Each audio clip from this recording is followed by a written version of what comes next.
Host of Leaders Lead the Podcast. We are going to have an amazing show today. That's because we have an amazing guest. That's because you're here and you're amazing. So we're going to have a good time. Do me a favor, light up the comment section. Let me know that you're here. Type in the word here and also tell me what state or city or now country that you're listening to the show from, and share the stream with your friend. This is going to be a really good show. Hey, what's up? I'm Tony Taylor. Are you here for Leaders Lead the Podcast? Let's go. Hey, how did you beat me? Look, let me tell you about this podcast. We got like 5 seconds. Leaders Lead the Podcast is about leadership. Not just the leader without, but the leader within. All of these leaders that I'm talking to across the country, well, across the world now, they have one thing in common, and that's that they have overcome some insurmountable obstacles to get to where they're at today. Come on, let's go.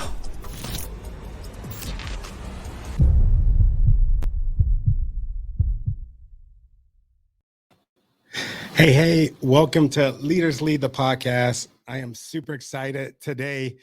We have none other than Jake Edwards. Man, I'm super impressed by Jake. I've always been impressed by him. I met him a short term ago, and just from talking to him, man, I realized that there was something very special in him. The way that he organized, that was the first sign of his leadership. He and we worked together. Well, I volunteered the remote podcasting services for Reunite the Fight, an event that he was organizing. And once I got there, I noticed that he carried this special trait, right? The special trait of a leader. And that's a leader of servitude. Every time I saw him, he was like, "Hey, brother, is there something that you need? What can I do?" He's handing me a beer. Is it okay if I say that you were handing me beers, Jake? You can see me in the back. But Jake is an amazing dude. He's a Marine veteran, and he's also the CEO of Lead Tactics. Here's a video to show you a little bit more about Jake and more about what he's about. We're not scared of death anymore because we've seen so much of it.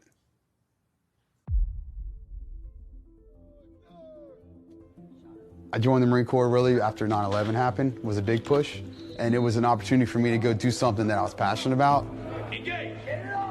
I've never really been a scared person. I've been a fear is natural, courage is a decision kind of person. But once I got there, it was like, oh my God. Yeah, the post 9/11 war just got even bigger because Iraq's kicking off now. This was May 2003. So Iraq kicked off just a month prior. They turned the knob up on us big time. Like, y'all going to war. Y'all gonna die. I mean, it's funny, it's all relative, because after real combat, that's just a laughable comedy. In 2004, we got there. We were in that was our AO, was Abu Ghraib prison, and then around Fallujah, Karma area. First day, we got hit with an IED. You know, it was literally game on. It was the deadliest place in the world at the time. Not just because it was a combat zone in Iraq, it was literally the most dangerous city in the entire world. The platoon I was attached to started out with almost 70, came out with 19 in less than 3 weeks. The first Marine I saw get killed basically got shot. We were leaving the house, just cleared it. Some guy ran in the back and just sprayed some rounds in it. Two of them hit him. And it hit him right outside his plate, and he basically suffocated to death in front of us. His lungs collapsed, and he's just staring at us like this. You know, trying to breathe. It really made me more humble than I ever was. I made this vision where I want to be able to teach combat skills to those that are going to combat, but I want to do it as a civilian. Because I kind of got to do that when I came over from combat. I was training the next units to get ready to go. So I started a company called Lead Tactics. It covers the crisis training side for threat response, but it also covers development side of leadership. Because what I want to do really is just empower and create other Lead Tactics instructors around the country and working out there in their communities. It's not about me. It's all about those that didn't make it home. the best stories to tell are the ones from people that can't tell anything at all. It's done through us. And that's how those that didn't make it home live on, is through us that can tell their story.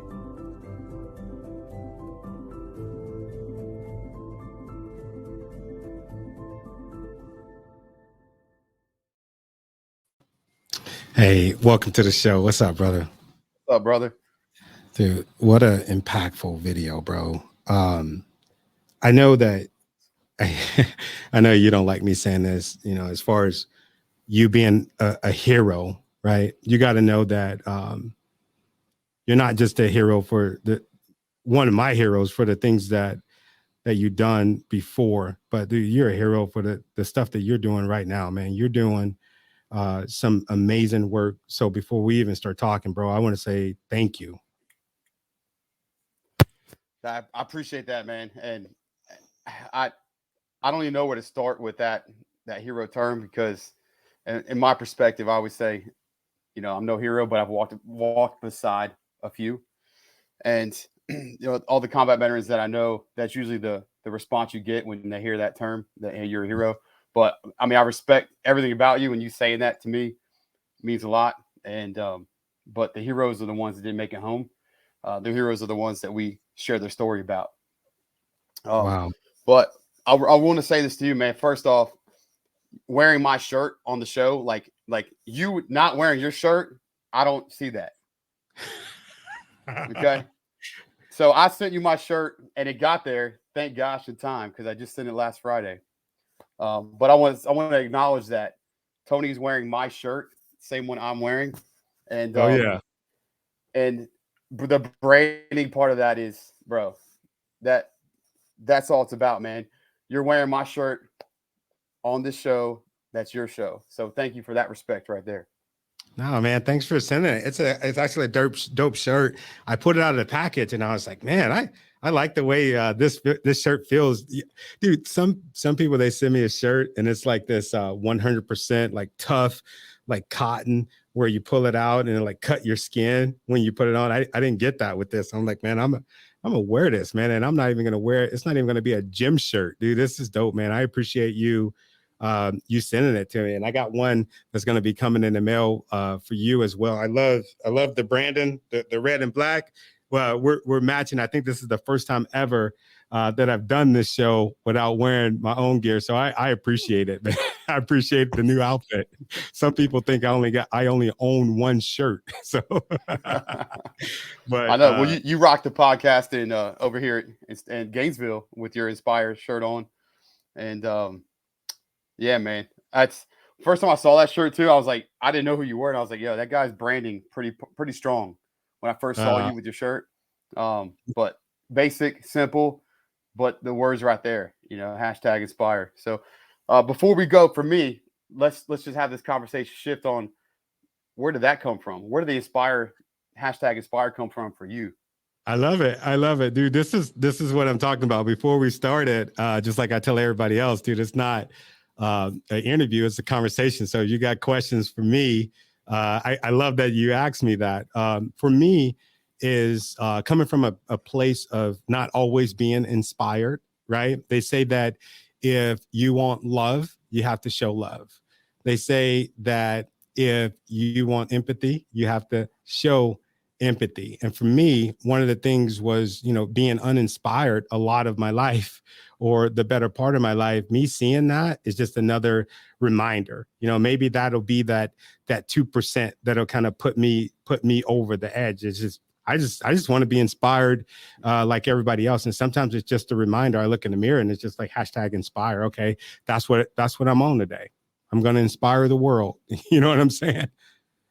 But that's what it's about. Yeah, man.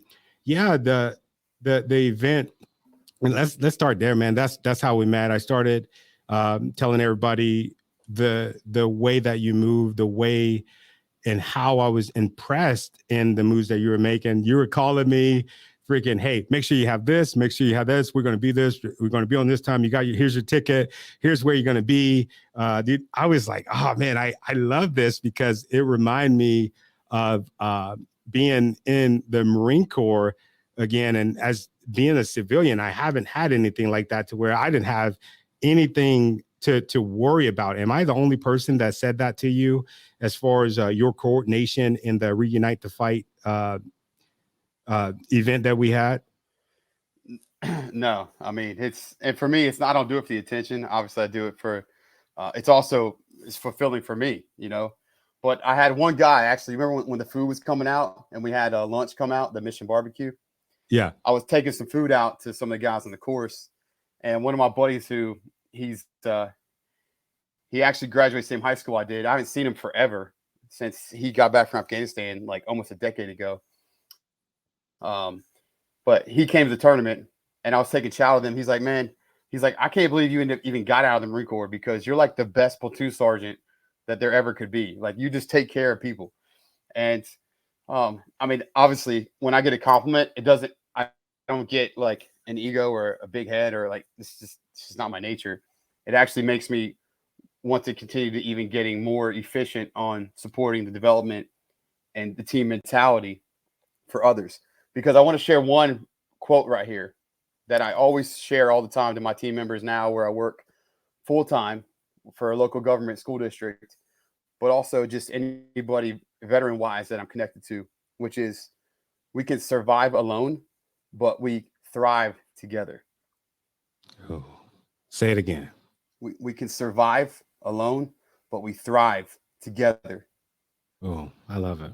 And that works in the primitive way we used to live out in the woods, out in the elements of this earth. We lived in tribal type environments with maybe 60 to 100 folks. We needed those team members to thrive, because we could have maybe survived alone for a short period of time, but for long term, we got to be connected together. And this could go to like a whole very dark, deep conversation with where we're at and with humanity right now, especially in our society and culture.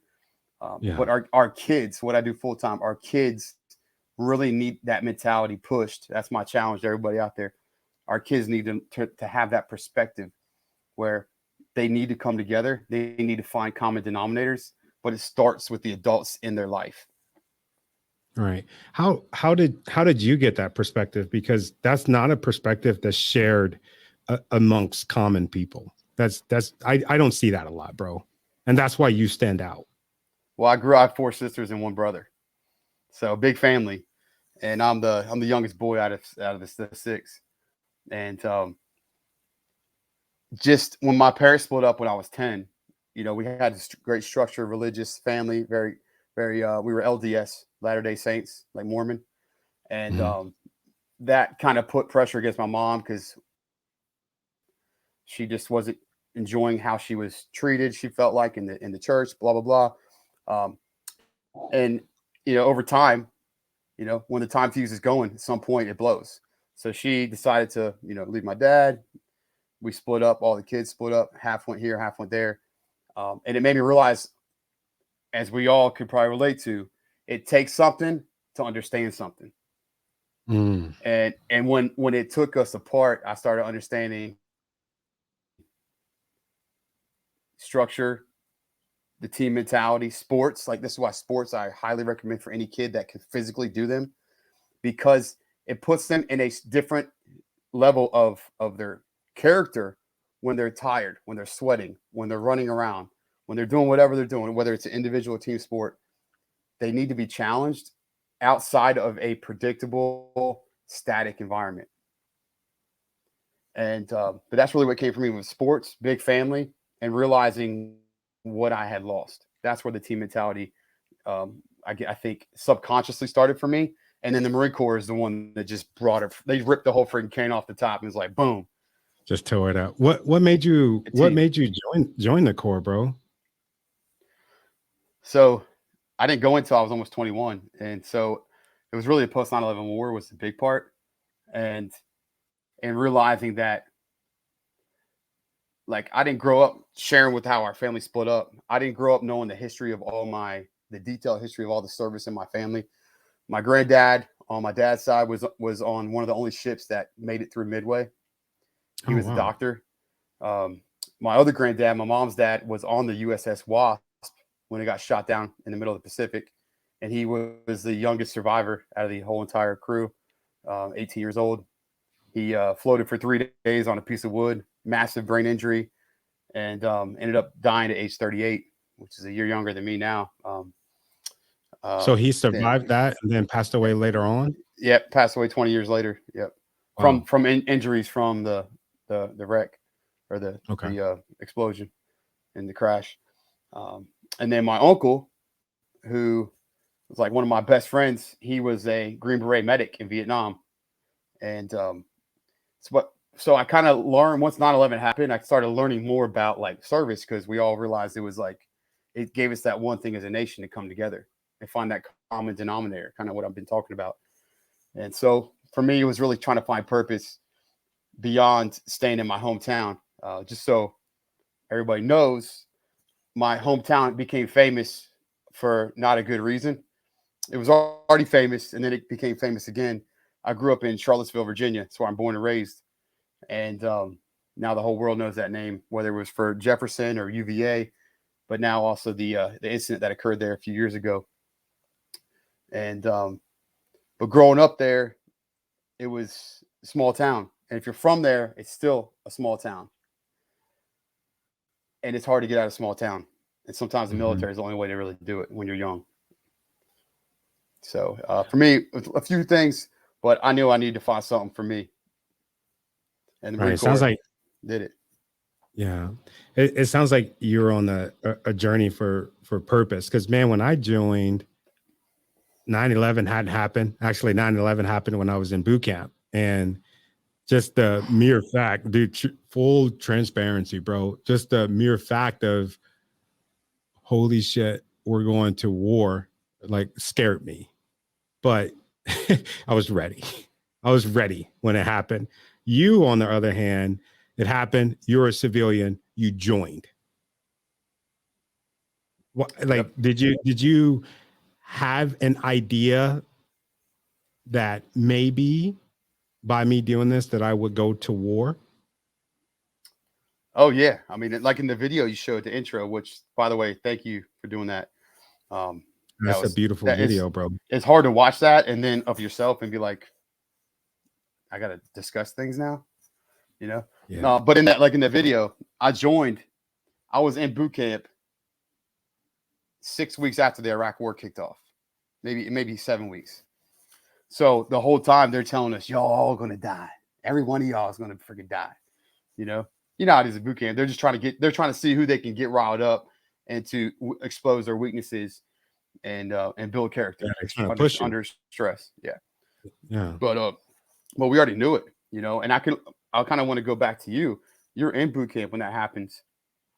In reality, you couldn't have been in a better place as a young service member, soon to be service member, because you're in the place that builds the first step, inoculation of Marines, where you probably had all the confidence in the world once you got out of there when that war started. Bro, honestly, I did not understand what was going on. Like I'll never forget. We were running. Where did you go? Did you go to Paris Island or San Diego? Paris Island. Oh man, I'm about to get you out of here. You hung out at the airport? I don't want to hear it. Dude, come on, man. It was okay. The sand fleas, right? But alligators. I'll never forget. I'll never forget running. And we were run is like right by the airport, right? And when we would run, we would go towards that last stretch of our run. We would feel the jet exhaust on us, and I would always dread it. I'm like, okay, here we go. So we ran. I didn't feel anything. I didn't feel the heat.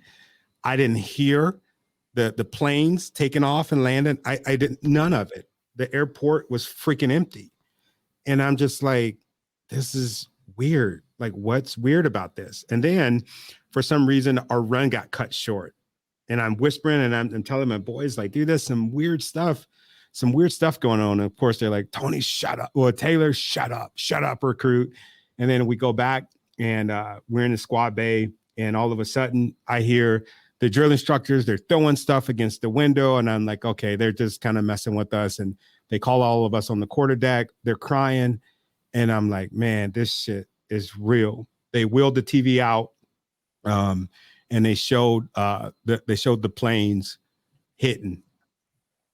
And dude, it was so quiet. It was so quiet. They turned the TV off, and shit just got real. It got real. The sit-ups, the push-ups, none of it hurt me then, because it was like, okay, I had a purpose before, right? My purpose was to go and take care of my family, take care of my daughter, and ultimately, you know, become the man that I felt like I needed to become. But this purpose was something that was way greater than what I could ever even fathom. So none of it hurt me. And it did build me up to be like really strong. I can endure so much. My biggest weakness is seeing other people in pain and seeing other people suffering. And I think that you kind of have that same trait, but it's just weird, man, just to think about how the difference in like my experience versus your experience, because I don't know. I would like to say that I still would have joined, but I don't know if I still would have joined. You know what I'm saying? For sure. Absolutely.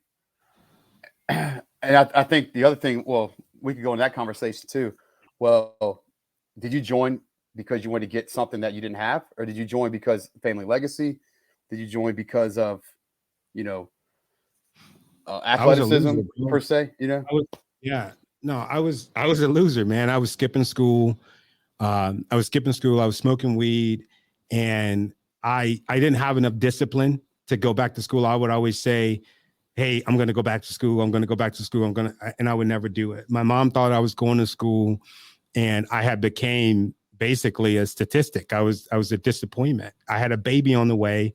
I'm freaking 17 years old and a high school dropout. I wanted something better for my legacy, something better for my family. And that was going to be the answer, right? That was the answer.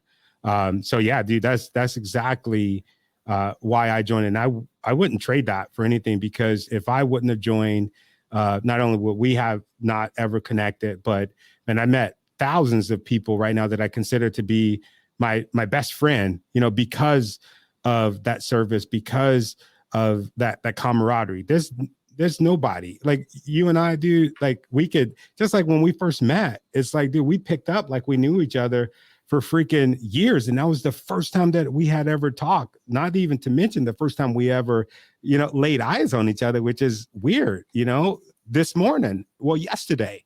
Right.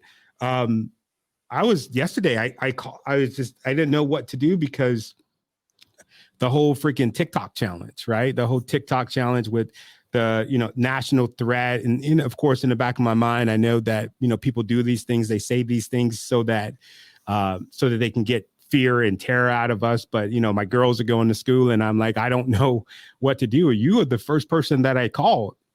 You know what I'm saying? And you gave me the best advice, the best advice. And and I want to say thank you for that, bro. Like, and for the folks that are listening, we weren't even supposed to talk about this thing, but we have to, because, I mean, this is today. I mean, we've been looking at the news and all of the stuff that was supposed to go on. I don't think nothing really happened, but like, what's your take on that? Yeah. So, well, first off, I'm honored to be able to be someone you think of for those moments to reach out to. You know, holding frame, you know, under stress is one of the most underrated characteristics of a leader. And I think that's one of the things that I overtly, it's like you wear that Inspire shirt because you overtly want to see it so you can remind yourself. I overtly want to be the guy that holds frame and has composure under stress, because my full-time job, I'm the administrator for one of the largest school districts in the country. And I'm oversee all the security crisis readiness training. So why kids do their drills and what to do for their drills, all those kind of details, and also the staff development training. So to start with that whole question, it really comes down to it's how we react to stuff that's outside of our control, where these social media challenges, these social media, it's bait. it's clickbait. It's throwing it out there and seeing if it sticks against the wall, and kids just repost it and reshare it. Some will take it, modify it, and make it deliberate to their specific school. And if you look at what happened today in New York City, they closed their entire school division. Oh, I didn't know that. Because of it. And I'll bring this up, and you bring this up because our next generation is the reason why we do so much and we put so much into every day. It's the reason why you have that hashtag Inspire shirt. It's the reason why I started the company Lead Tactics. It's because we were them last generation. And if we don't invest in them, and this is how I look at it in schools. I left the government sector. After the Marine Corps, I did government contracting work.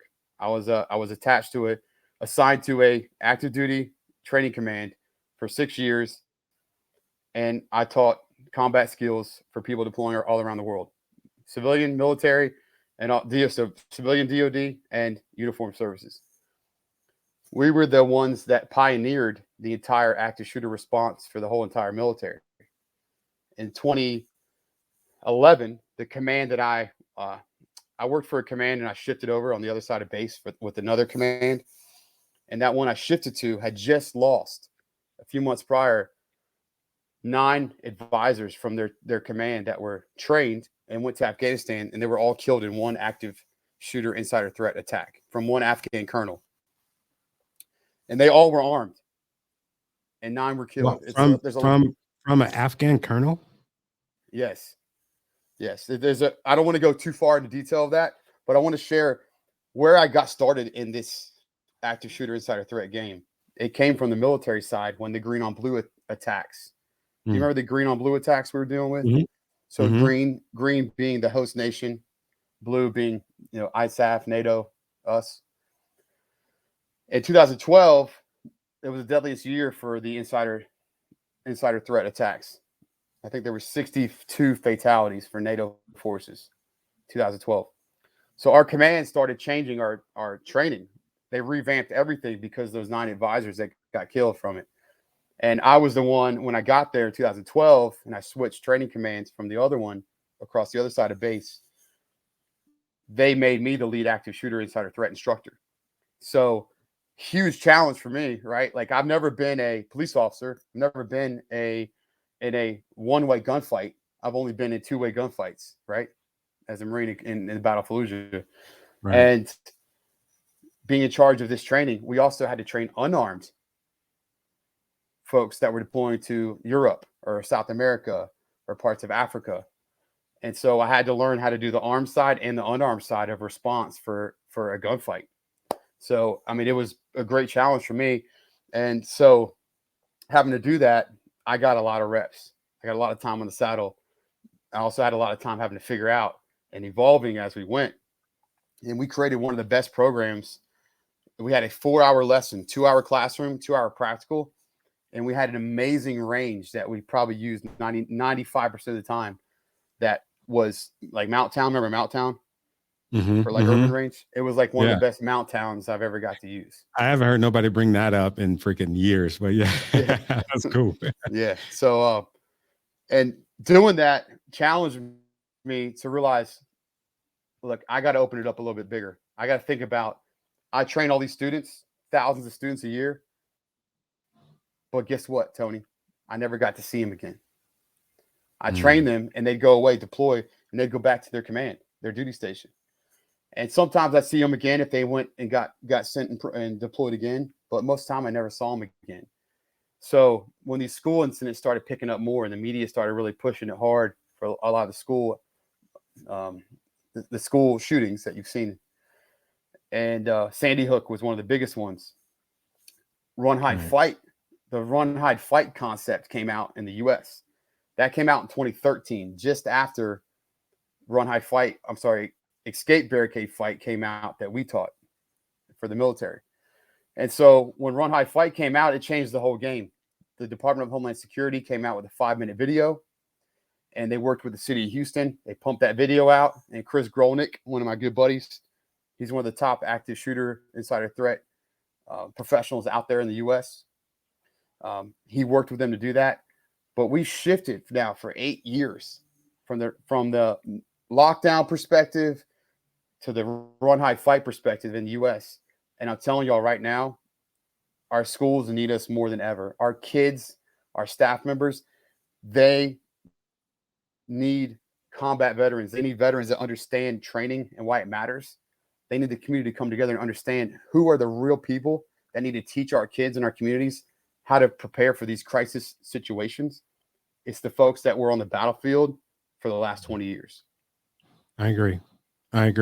So do you feel like the Battle of Fallujah, you being in the Battle of Fallujah, kind of prepared you to facilitate the training that you're doing today?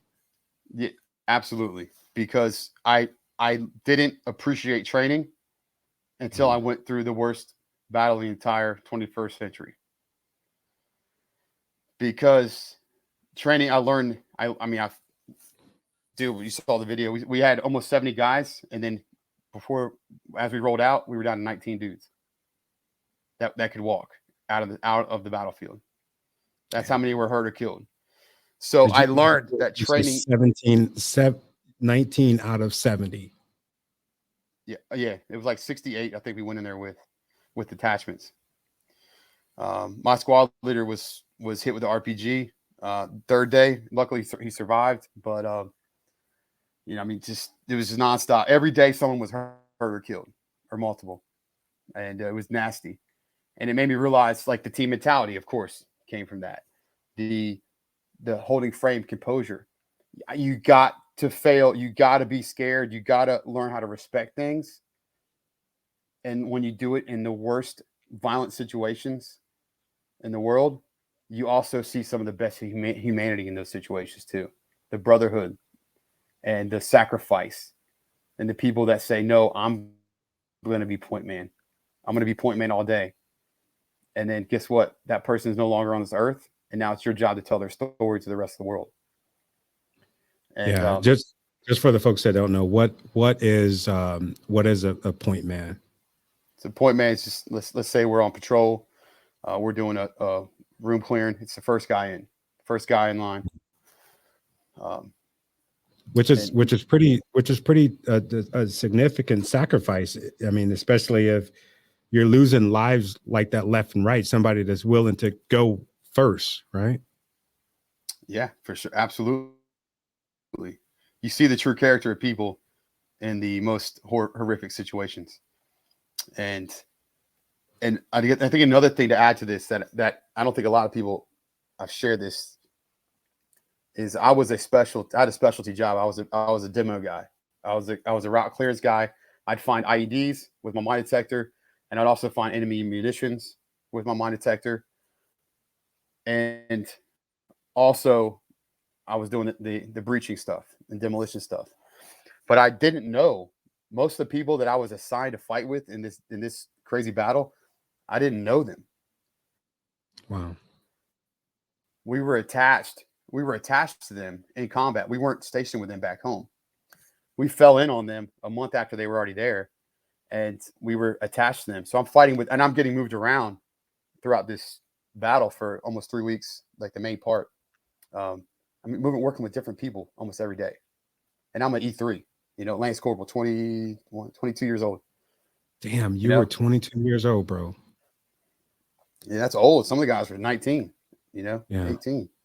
But it made me realize the things, like the lessons from all this. And I'm going to probably write either a book, but I'm already starting to write stuff to piece it together. I need to understand it better myself.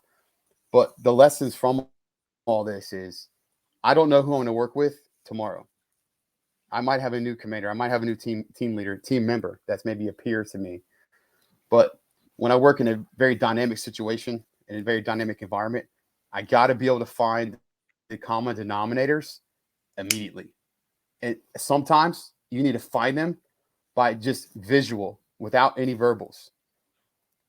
The baseline has to be there. You got to set standards in the organization. If you have someone who's brand new, they need to come in and understand what is your style, what is the brand of your team and organization.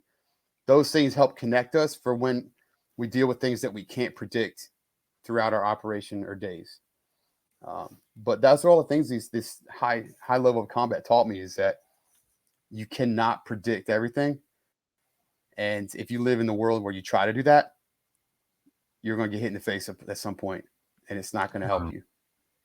Wow. I like that quote that you gave. Fear is natural.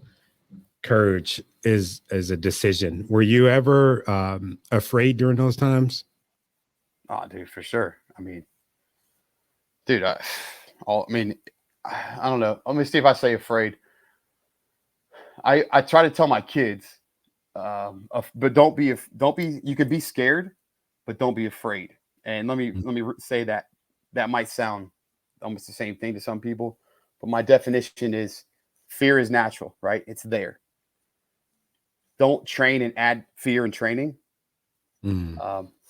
because fear is already natural.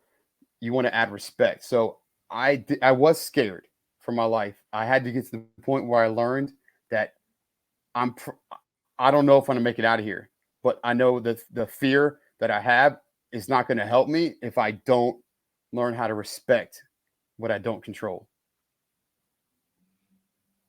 Because I can't control that doorway, that window. I can't control that house, but I can control what I have physical control over, and I can understand what my team and I have accountability over, which is our sectors of fire, which is our communication, which is our nonverbal communication is the most important thing in combat, because there's a lot of verbals that just aren't going to be utilized and aren't going to be understood. But our kids truly do better when they can understand that their fears they have are real. Like Jordan Peterson talks about a lot about, don't teach kids that there aren't monsters in the world, because one day they'll realize that there are monsters in the world.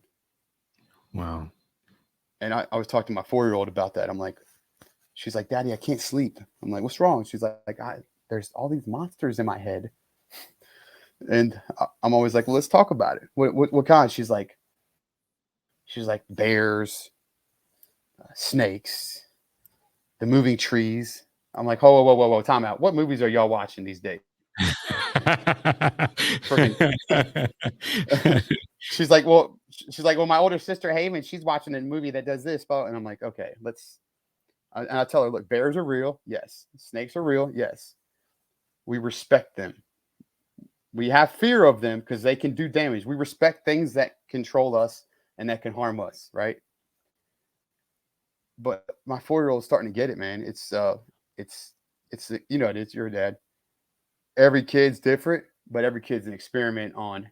They challenge how you have to articulate things to give them courage and confidence. Yeah, definitely. Because you can't say one thing to give. Let's say like I have, I got a 13-year-old and then I got a 10-year-old.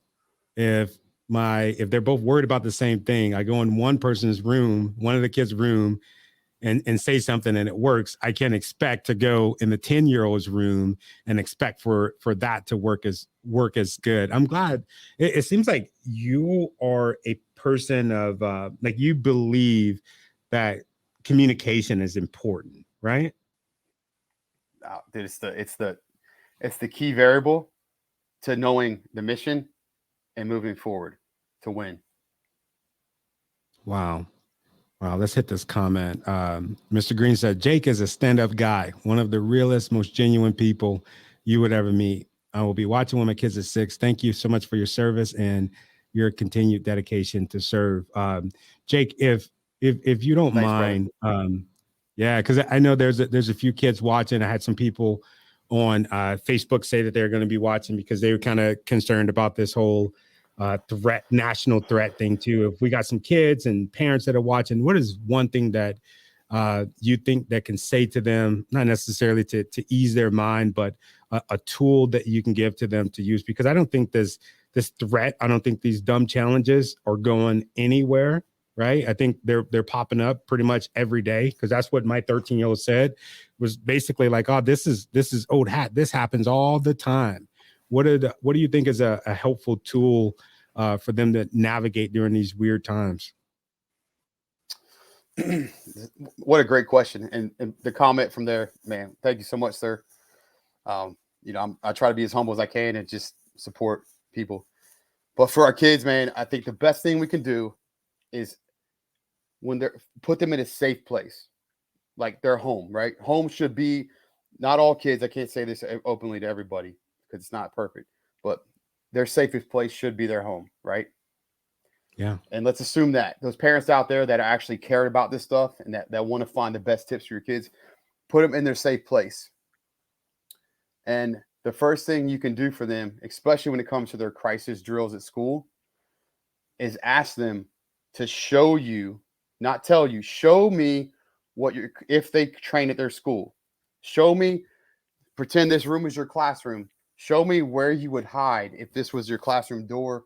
Where would you hide if you were doing an intruder, active threat, active shooter, lockdown, whatever they call it in their district? Where would you hide if this was your classroom? And let your kids show you, like place themselves there. And then when they do that, you ask them, okay, where is your teacher at this point, if this was your classroom? And I do this with my own kid all the time. Do it. And she's like, she'd be right over there, closer to the door or right over here. And I say, okay, now how do you feel when you're in this situation in your classroom? How do you feel right now?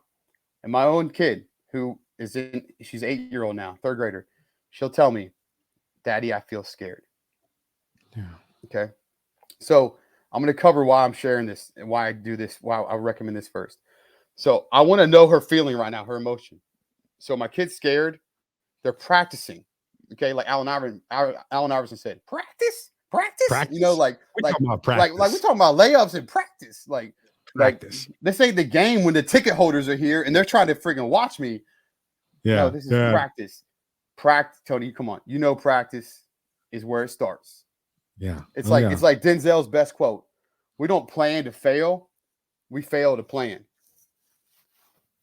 So have your kids set up like that and they tell you that emotion. If they tell you they feel confident, that's great. Let's find out why. But my kid says, I'm scared. And I said, okay, why are you scared? And she says, Daddy, because my teacher looks scared. So let's pause right there. First thing is we find out, are our kids being taught in their crisis drills at school by someone who also physically, overtly looks scared as well in this drill? Because if they do, it's understandable, but we need to work on that character because our kids need confident people because we make our teachers become these adjunct crisis trainers in their classrooms. They're not that. They're educators. They were taught, they got a degree, they got a certificate, they teach curriculum, but now we're expecting them to be crisis trainers.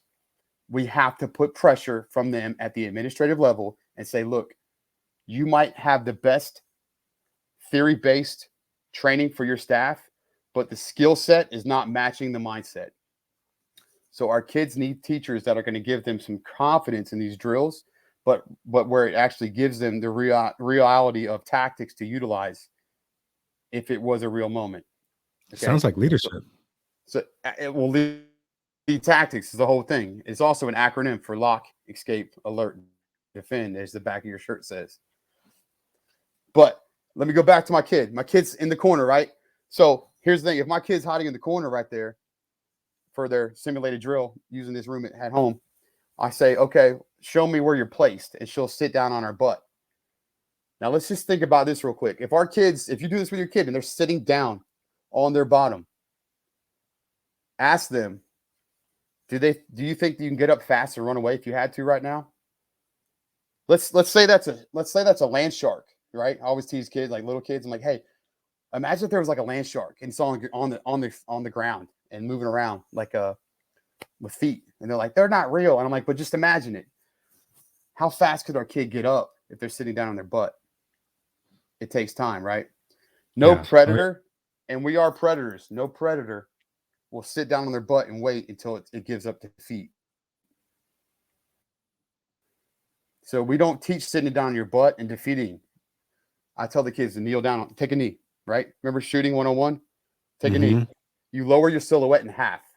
So that And then what you do we could do in the prone? react, and so The that prone, yeah. you're ready to move. And so I teach kids to be like a little copperhead. So kneel down. If someone breaches that door, guess what? It's time to be a copperhead. And I always ask people in training, why do copperheads bite more people in the U.S. than any other snake every year? It's not because they're the meanest or the fastest or the strongest. It's because they have amazing concealment and they know they strike when they have their opportunity. And you need to figure out how to get your opportunity. That's what I teach my kid to do. And that's my long answer on what I recommend for everybody out there to do. You got to unlearn the bad. You got to pull it out. Like Dr. Joe Dispenza says, unlearn, and then you relearn. We got to relearn these kids and staff members the real tactics that will work in real combat, because it becomes combat at that point. Yeah. Yeah. So do you think that the teachers and staff, like as a whole, right, and not just because I'm pretty sure that your district is prepared, but do you think as a nation we're prepared to defend these kind of threats? No. And let me tell you why. So let's go back to your career, Tony, on the fire code side.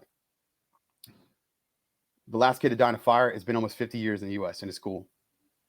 Mm-hmm. Okay. We've done a great job. We've created amazing layers to mitigate the damage of fire. And as you know, it's not fire, it's just smoke inhalation usually. Yep. We put a national standard in place for fire code prevention. Our national standard for active shooter, active threat response, it still, unfortunately, is the old lockdown way, which came from 1970s lockdown the prison term. Prisoners on the loose, lock it down. Then that was pulled from the 80s term when it came to gang shootings in LA, lock down the school for an outside threat for inside people. And then it just, in 2004, after Columbine, it became this national standard thing. Lockdown was the thing to do. And it's a term that is stuck on the wall. And people use lockdown for every freaking thing these days. COVID, don't go anywhere, stay in place, all that stuff. It has so many different meanings and usage. The term lockdown is still used in most schools. A lot of schools have gone to multi-dimensional approach options too, like run, hide, fight, run, hide, defend options, like lead, what I came up with, lead, lock, escape, alert, defend. Those are multi-dimensional options. Military, we taught escape, barricade, fight. We don't have a standard though. So that's the problem, is there's no standard. And how do we create a standard? Well, we got to meet somewhere in the middle and say, what do our kids, staff members deserve to be taught to survive the real world tactics or threats that are out there? They need options, never absolutes. That's always my answer. Options, never absolutes. I love that. One of the questions that I got, I think one of my kids asked me this. Well, if all of this training that we do in school, which by the way, it sounds like they have different ideologies when it comes to what they're supposed to do. They're in the same district, but they're doing same stuff. They're doing different things. One of them asked me, well, if we're doing and we're training to do one thing, won't the bad guys know what we're doing? What do you think about that? That's perfect. Use that question. Yes. That's why you have to have options. Because look, we all know this, and we've heard this answer from the military side so many times. The tactical situation dictates, right? That's a freebie answer for any question you get out there in the tactical world. The situation dictates. So yes, they also, like, we're training the next threat, right? We're training the next attacker. They know our tactics. That's why we cannot be predictable. We must be advantageous. We must look for opportunities. And we must always evolve and think that, look, just because you think you're going to be good, the fight's not over yet. So let's talk about that real quick. Parkland High School, right? I got to see twice the entire shooting on video at a conference, twice. It was nasty. He didn't go into one classroom and shoot anybody. He shot them in the hallway or through their classroom door and window panel. That's how he killed people. Those two options, those two ways. As his attack went, it was jacked up. It was crazy. The either someone pulled the fire alarm or the carbon from the gun made the fire alarm go off. So on the third floor, all the kids were evacuating down the stairs, and he's coming up the second set of stairs, and they see him, and they bolt back up, and they try to go back into their rooms.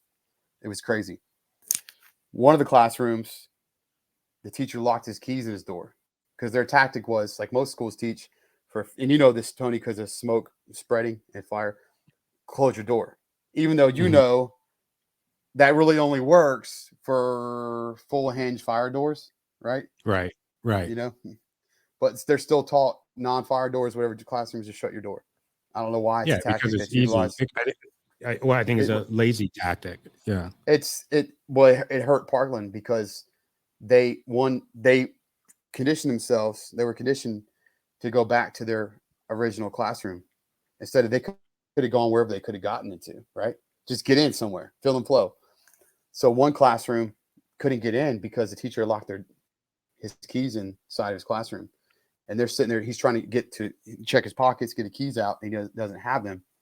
And I think 3 to 4 kids were killed right there because of that, and a few of them were able to escape out of a secondary exit. And that was pretty much the last part of the shooting from inside the school. The shooter went over to a teacher's lounge. This is the 3rd floor after all this, and started shooting out of the windows as students were escaping from that school and that part of that compound, that 9th grade wing. And they had hurricane glass. So hurricane glass has got that, extra layer of film. So the bullets would hit and they just dropped. So he didn't actually shoot and kill anybody as they were escaping. The bullets weren't effective. But guess what the shooter did? He dropped his weapon, dropped his kit, flew out the exit, blended in with the audience of those escaping and the bystanders and victims. And he ran out to Walmart about a mile away. He went to the McDonald's at Walmart and bought, I don't know if it was fries or a drink or something, and sat down. And somebody saw him and said, "That's the crazy kid," because that was his nickname, was like the crazy kid, even before the shooting. My whole point is, just because you think that you got to safe place, the threat evolves and moves with us too. So don't think you have the tactic down. You need to have many tactics, and you need to have many options. Wow. So it sounds like we need to be training for this freaking pretty much year round, just like we do fire drills and all the other types of standardized drills that we have. Sounds like this definitely needs to be a part of what we do yearly, right? It is. And most states require, fire, as you know, for education, fire drills are 1 per month, as you know, from your experience. Most states don't require a active threat or a lockdown drill every month. It's oftentimes they need them. I think the state of Virginia, it used to be 4 and went back to 2. Now it's at 3. We do 3 per year, per calendar year for the school district. And I honestly am a believer of we don't need to overtrain. What we first need to start doing is properly train. And what does that look like? That looks like we're actually using case studies. We're looking at data. And let's talk about that. The Secret Service came out with a report this year. It's called the Averted Targeting School Violence Report. They looked at 60 plus case studies. And out of those case studies, almost all of them, more than 50 of them, the attack that was averted, the planned place that the attack was going to be in that school was in places outside of the classroom.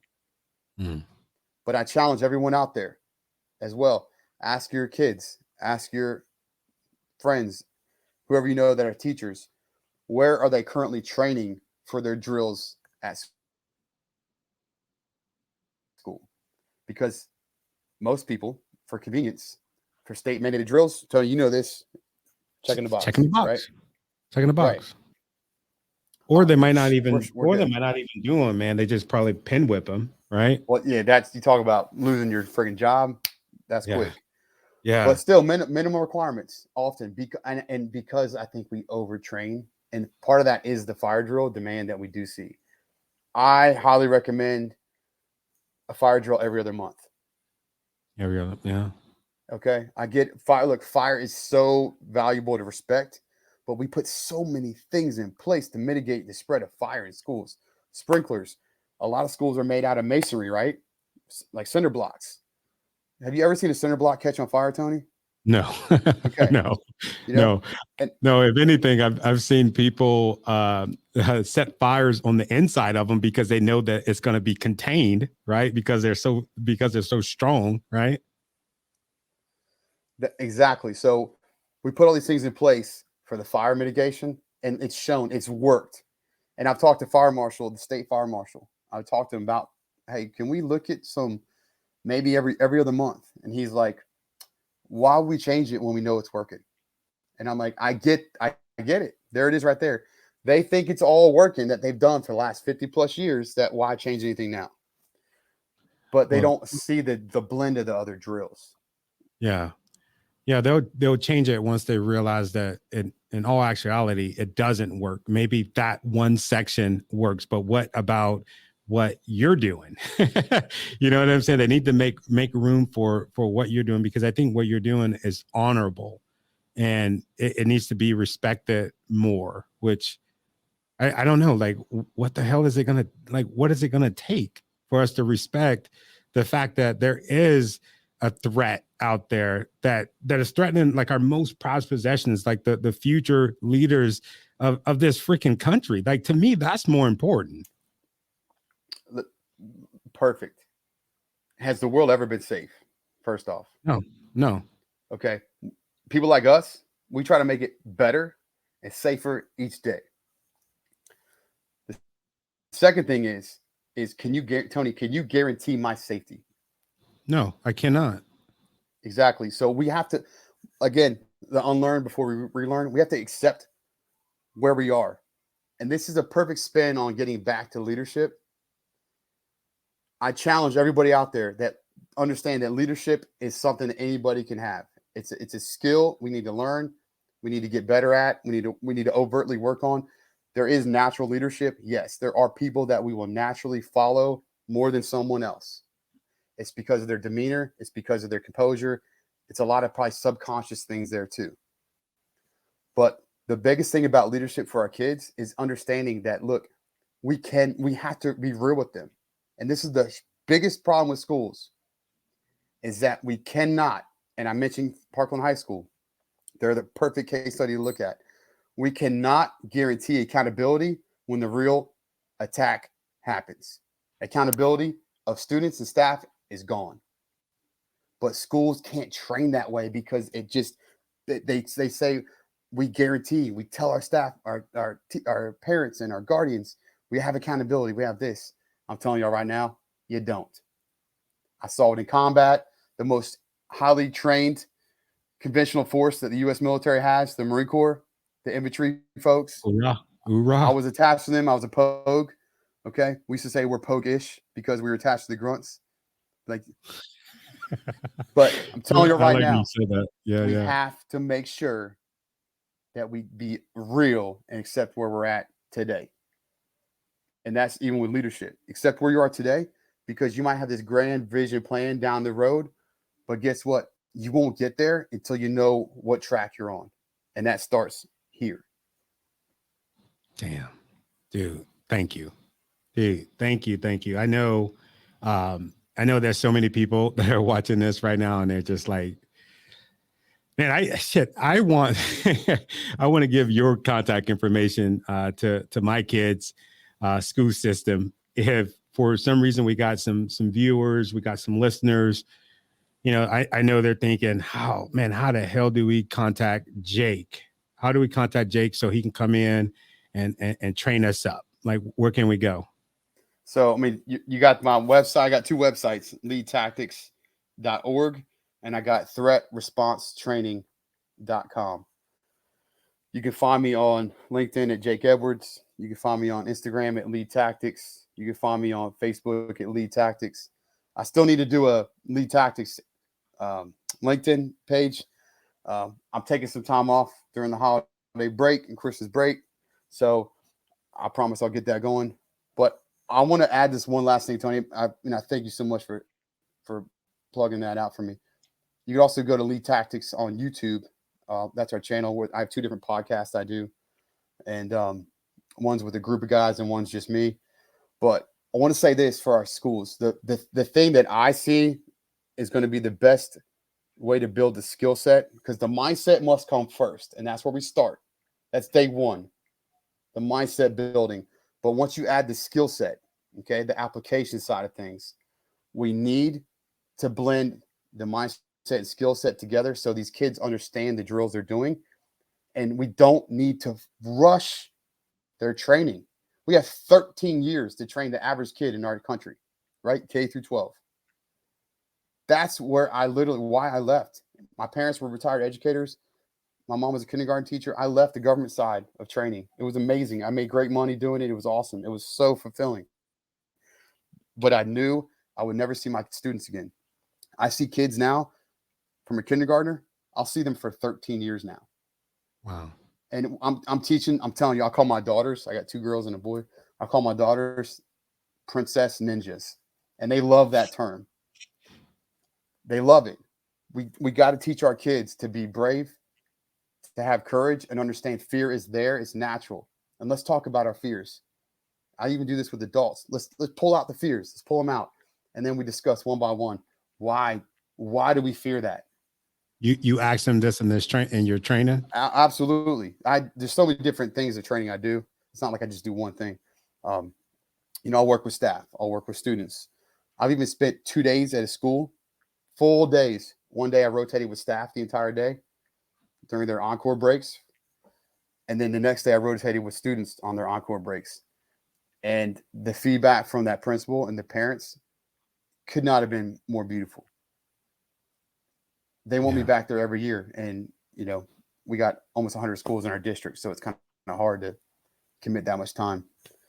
But my challenge to veterans out there is, seriously, if this sparks your interest at all, talk to your communities, your school districts, your principals, and ask them, do we really say that we're doing everything we can?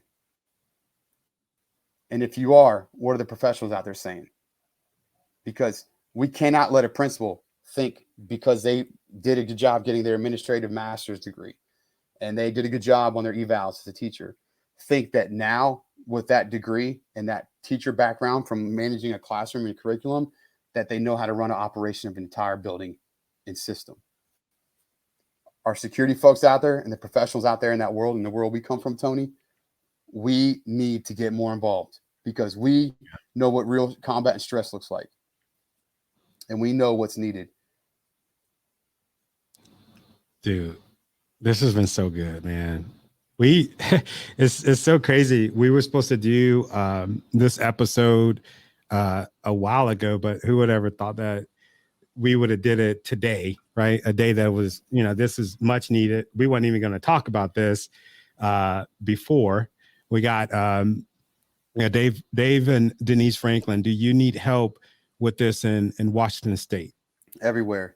Denise, David, we need this everywhere. And we have to start asking, do we need to push a national standard from combat veterans? Because we know what the combat and crisis looks like. If we have to, we will. We'll do business to business connections and make it happen. Let's do it. And then, or do we need the localities to do it or the states to do it? Yeah, he's definitely a guy that can help make that happen, especially out here.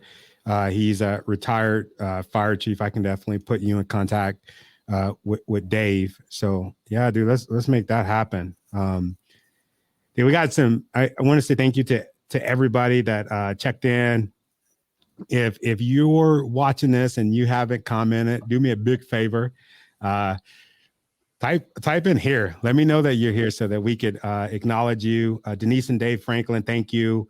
Whoever the LinkedIn user is, Princess Ninja Power. I want to say thank you. Sorry we can't see you. I think the reason why we can't see you on LinkedIn, you got your privacy settings on lockdown. Go ahead and unlock those. Unlock the privacy settings. It's okay, right? It's okay to unlock them. Yeah, come on, anonymous. Yeah, unlock them. We got Jenny Taylor. Man, who is that handsome dude she's with right there? Yeah, that guy looks familiar. Yeah. Yeah, He's just another bald guy. That's all he is. Yeah. Oh man, that dude is freaking handsome. We got the good brother Brandon Titus. Thank you for checking in with us. Who else we got? We got my mom, Wilma Cotton Watson. That's my mom watching. What up, Mama? Thank you for watching. Hope I don't get in trouble. I didn't say any swear words, did I, Jake? Nah, you're good, bro. You're lying, and if you did, it's all good. Hey, I mean, hey, turn on the TV now. Our kids hear it on the TV all day long. I know, man. Hey, I wish I could stop it, bro. Hey, I saw that one comment. I want to say one last thing, one last challenge. If you got kids, there's a game you can play that they already know. It's called Ninja. Call it Ninja Hide and Seek. So let them go hide. Let them kneel down, like I talked about. Let them get in a good strategic position. And when you find them, I always take I have like focus mitts and a tombstone, like or a kick shield that they can punch it or kick it. Uh-huh. And when I find them, they attack me. They counterattack me, like I was talking about in the classroom. Mm-hmm. And it teaches them confidence instead of just going in disbelief and helplessness. They fight back and they hit my shield, or they hit my focus mitts, and I teach them to escape. And I tell them simulate escape, and they love it because it gives them things that make them feel good about I did something to create an opportunity for myself. So Ninja Hide and Seek, try it with the kids. They hide, you find them, wear your focus mitts, or grab a pillow. If you don't have a tombstone or a kick shield or focus mitts, grab a pillow and let them just beat that thing. Hammer fist, straights, whatever you got, kicks, knees, elbows, and then tell them to escape. And we're teaching that skills at home. And when they get to school, they're going to start asking their teachers, hey, why are you having us do this when this is what we should be doing? So I like that. Anyway, I'll stop there. I know we're over on time. No. We're good. We're good, man. We're good. We're good. I'm just trying to be respectful of your time, man. I got a marathon today, man. I got another show at 5. So if y'all watching, at 5 with Enrique Gonzalez is going to be really good. Very impactful leader that I enjoy learning from. But dude, this is really good, dude. I'm so freaking appreciative of you for coming on and talking about this sensitive subject. I'm appreciative of you for talking about your time in Fallujah. I think that's important. One thing that I was going to talk about before was this thing that you do. If you got some time, Yeah, I got time. You sure? Yep. All right. Hey, I'm off for 2 weeks, bro. Chilling. You're not just being nice to me, are you? No, I'm chilling, bro. No, I love it. I got time, bro. Yeah, this thing that you do, because I know I'm connected with a lot of veterans here on LinkedIn. Look like a lot of veterans that tapped in. You put on one of the biggest reunion events like ever put together.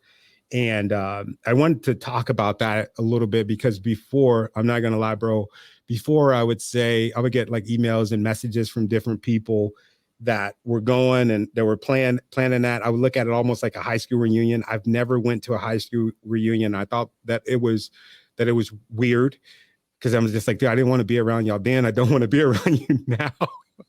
But I got a chance to experience an event that you help put on, and it was life-changing. I remember just sitting there and having conversations like we're having right now. It looked like Dave said, me neither. I don't think nobody likes to go to those, but I remember sitting around and talking. I kind of got emotional just talking to some of the other people. They were in the Battle of Fallujah. They were in other, combat operations, and just seeing people when they came in the door, right? They're like, hey, what's up? How you doing? And seeing them when they were getting ready to leave, there was like this cosmic, I hate to be dramatic, but it was pretty dramatic. This cosmic shift that happened within those folks. And I just remember flying back on the plane and just being like, damn, man, that's definitely something that not only that I want to be a part of because the experience it was good, but just to see, man, how important is that for you to put on those types of events for the veterans? Man, it's for me, it's, if we don't do it, who will? That's kind of how I look at it. And I'm a high visionary person. Like I sit here and reflect a lot. I take a lot of notes. I journal. And for me, it was, what can I do to help veterans feel more purpose in life? Because this is the one other quote that I love. You can't teach passion, but you can find purpose. But you got to find drive to get there and get that direction from it. So the important thing behind the veterans thing, man, is what can we do to make them feel like they have something of structure again? Because the military never questions your structure. That's the one common denominator we all have. That's why I was able to go to the Battle of Fallujah, the worst battle in the entire post 9/11 war, and meet people just that morning. Hey, you're going to be a demo team with them today. You're going to be the small rocket team for them today. You're going to be the Bangalore throwing team for them today. Roger that. I don't know who they are, but let's go. The Marine Corps never questions that for us. We know that purpose. But once we get out, we have to be the entire focus for our own personal purpose and passions. And that's the challenging thing. I don't have it, but what I have is I have high ambition, high inspiration. I have you're going to tell me no, I'm going to ask you again. It just might take me a little while to figure out how I need to ask you next time. I've experienced that. Yeah. Dude, my coworker today, he's like, bro, you are the most persistent motherfucker I've ever met. And I was like, that's just me, bro. I mean, that's I'm glad that you said that, man. I believe in that, man. There's certain people that you'll see them doing this thing, even if they're doing that thing that they're trying to do. If it's done incorrectly, you'll see them because they're pushing. And then all of a sudden it's like, boom, they got it. And the reason that they got it is because of their persistence. And that's what I see in you, dude. Oh my God, I see that in you, bro. For sure. Like you ever heard the Benjamin Franklin quote? Tell me and I forget, teach me and I remember, involve me and I learn. Like the layers of it, like crawl, walk, run, all that military lingo, all that stuff. Like you got to develop it. And but the reunion stuff, I'll share this real quick. So the Battle of Fallujah 15-year reunion, I had this vision to do it. I live real close to the National Marine Corps Museum. And so I met this dude at it was like some winter event. He had a table set up for a charity called Azalea Charities. And they do a lot of veteran stuff. So I said, hey man, I'll volunteer. I'm local. I just moved back to Virginia a few years before. And the older generation guys, he was a Korean War guy, the Vietnam guys as well. Like they need us. They need us. We need to start helping them out. So I met him and he got me exposed to a couple of events. And then I said, hey man, I met General Coleman, or Lieutenant General Coleman, retired from the Marine Corps. He's the highest officer in the Marine Corps that's African American, tied with another guy, Lieutenant General Coleman. And I told him my vision for the Battle of Fallujah 15-year reunion, and he was like telling me, like, you need to know this. And he's like, I'll connect you with some folks at the museum. He did that. I got there, got connected with Lieutenant General Natonsky, who was our division commander for the Battle of Fallujah. He got me connected with Sergeant Major Kent, who is our homie, right? One of the best speakers I've ever freaking heard. Thanks to you, he's going to be on the show here soon. Is he? Yeah. That guy is my dude, bro. And then he got me connected with Colonel Shupp, Colonel Shupp was our regimental commander, AKA the mayor of Fallujah. And so all it took was doing that. And it took me just asking some questions, man, from people, a 3-star general retired who I was playing golf with. And I just said, hey, I had this vision. And he's like, hey, this is what I recommend you do. So to get to that point, it takes conversation, communication. So to kind of reverberate, to I'm getting what you're putting down. to rehearse what we talked about and Yeah. summarize it. Communication, confidence, and just having the discipline to have that vision outside of the present and see the future forward of what can be possible.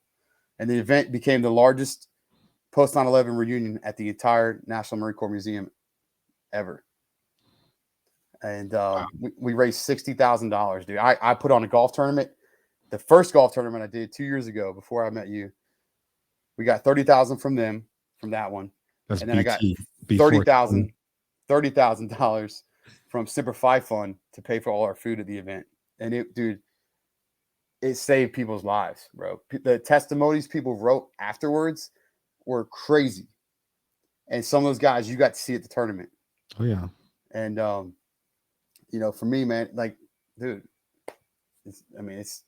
there's no, like, I don't do it for recognition. Like, I am a Leo. My wife always jokes, you freaking, there goes that freaking Leo wanting to be all up in the freaking attention, and I didn't see me, bro. I don't, it's funny you say that, because I didn't see that, man. With working with you, I saw you just kind of fading back and supporting and serving other people. And that's kind of like where my leadership antenna was going off. Like, man, look at this dude, man, behind the scenes, making it happen. You got an award, right? You didn't expect to get an award because that's just the way that you roll. You roll without expecting to get something in return. But yeah, dude, I think I got that flag. The dude bought that flag for me. Remember the auction? Yeah. Is that one of the ones that got signed? That's the one. That's the wooden one that the guy bought for me for the auction at the tournament. I mean, I had a few beers at that point. Okay. I remember. Oh man. I had a driver though. So yeah, kids out there, give somebody else your keys. All right. I agree. Your driver was awesome. I remember that. She's like, let's go. No questions asked. Hey, where did Jake go? Jake disappeared. Ghost. Pop smoke. Just like that. And you listen, man. I like that, man. Let's see. Dave said, great leaders never expect anything we do for the people. I can't wait to get Dave on the show, man. He is dude, talk about a leader.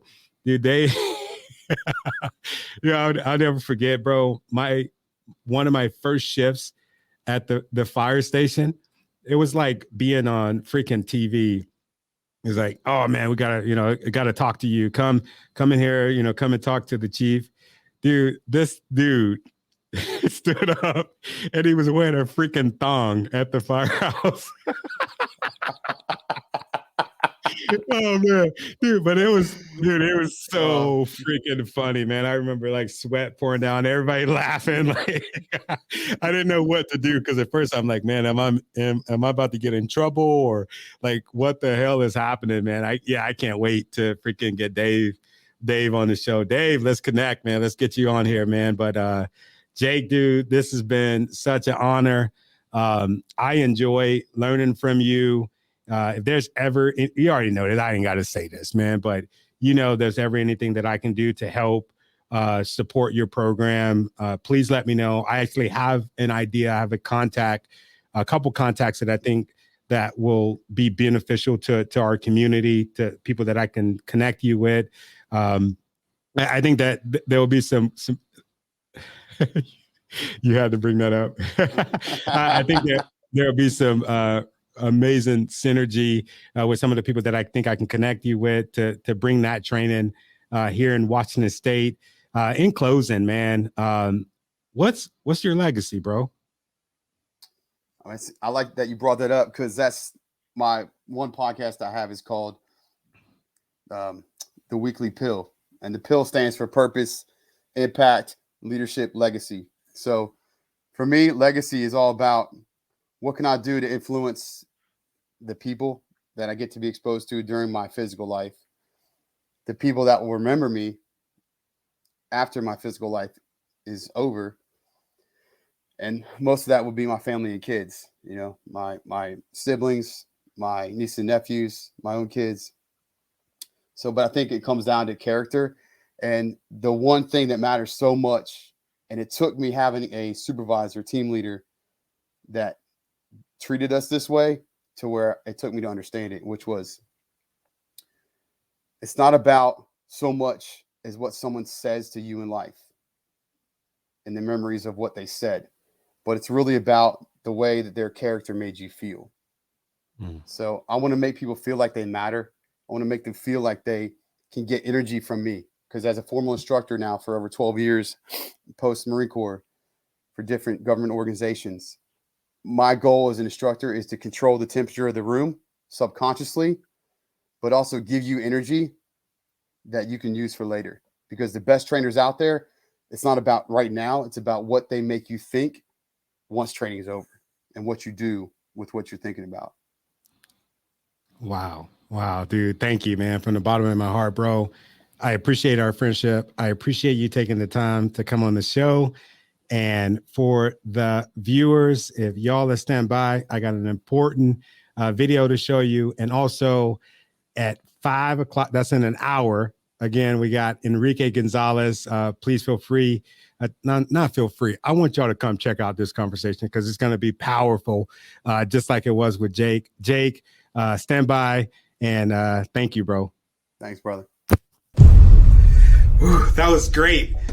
If you enjoyed this podcast, well, I'm sure you enjoyed it. If you're still here with us, what I want you to do is head over to your favorite podcast and streaming network and give us a download, subscribe to the channel, and also let us know what you think about the show.